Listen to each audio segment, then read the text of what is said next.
Lincoln ను కాల్చాక booth అక్కడి నుండి పారిపోయాడు. లింకన్ చనిపోయిన 12 రోజుల తర్వాత ఒక పొగాకు గోడంలో బూత్ ఉన్నాడని పోలీసులకు సమాచారం అందింది. వెంటనే అమెరికన్ సైన్యం బూత్ ను చంపడానికి రంగం సిద్ధం చేసింది. సైన్యం మొత్తం కలిసి బూత్ ఉన్న ప్రదేశం చుట్టుముట్టారు. కాల్పులు కూడా జరిపారు. ఈ కాల్పుల్లో ఒక వ్యక్తి కూడా చనిపోయాడు. ఆ చనిపోయిన వ్యక్తే జాన్ విల్ బూత్ అంటూ ప్రకటించారు. కానీ నిజంగానే బూత్ ను చంపారా అనే అనుమానాలు మాత్రం ప్రజల్లో మెదులుతున్నాయి. ఆ తర్వాత 1977లో ద లింకన్ కాన్స్పిరసీ పుస్తకం సంచలన విషయాన్ని చెప్పింది. అమెరికన్ సైనికులు చంపింది జాన్ విల్ బూత్ ని కాదని, అతన్ని చాలా సేఫ్ గా అమెరికా దాటించారని పుస్తక రచయితలు డేవిడ్ బల్సెగల్, చార్లెస్ నీలర్ లో ఆరోపించారు. మరి బూత్ ను సేఫ్ గా ఎవరు దాటించారు? అందరూ అనుకునేది కాన్ఫెడరేట్ స్టేట్స్ వల్లే లింకన్ చనిపోయాడని. కానీ అసలు రహస్యం ఇక్కడే దాగిపోయింది. బూత్ చనిపోయాడని కట్టుకథను క్రియేట్ చేయించింది America secretary of war Edwin అని కొంతమంది వాదన. లింకన్ ను అతనే చంపించాడనే అనుమానాలు కూడా ఉన్నాయి. లింకన్ ను చంపిన బూత్ కోసం అమెరికా మొత్తం పోలీసులు వెతికారు.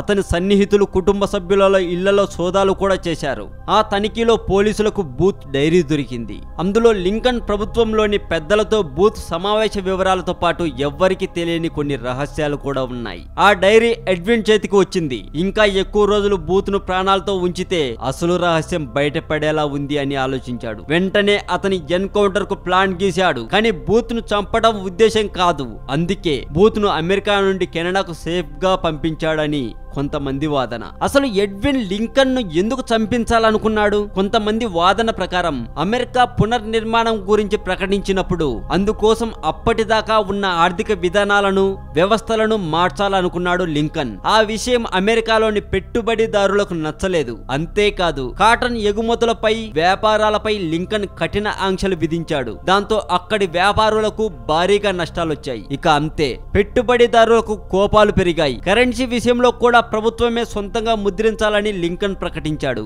ఇదంతా అక్కడి క్యాపిటలిస్టులకు నచ్చలేదు. అందుకే లింకన్ ని చంపడానికి బూత్ ను ఉపయోగించుకున్నారు అన్నది మాత్రం కొందరి వాదన.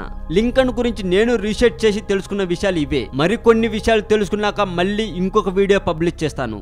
అంతవరకు చూస్తూనే ఉండండి తెలుగు మోజో. ఈ వీడియో మీకు నచ్చినట్లయితే లైక్ చేయండి, షేర్ చేయండి. ఈ వీడియో మీద మీ కామెంట్ కూడా పోస్ట్ చేయండి. మీరు పెట్టే ప్రతి కామెంట్ కు నేను తప్పక రిప్లై ఇస్తాను. మా ఛానల్ మీకు నచ్చినట్లయితే సబ్స్క్రైబ్ చేయడం మాత్రం మర్చిపోకండి. అలాగే సినిమా న్యూస్ కోసం మా ఇంకొక ఛానల్ టాలీవుడ్ సెంట్రల్ ఛానల్ ని కూడా సబ్స్క్రైబ్ చేయండి. అందరూ అనుకునేది కాన్ఫెడరేట్ స్టేట్స్ వల్లే లింకన్ చనిపోయాడని. కానీ అసలు రహస్యం ఇక్కడే దాగిపోయింది. బూత్ చనిపోయాడని కట్టుకథను క్రియేట్ చేయించింది America secretary of war Edwin అని కొంతమంది వాదన.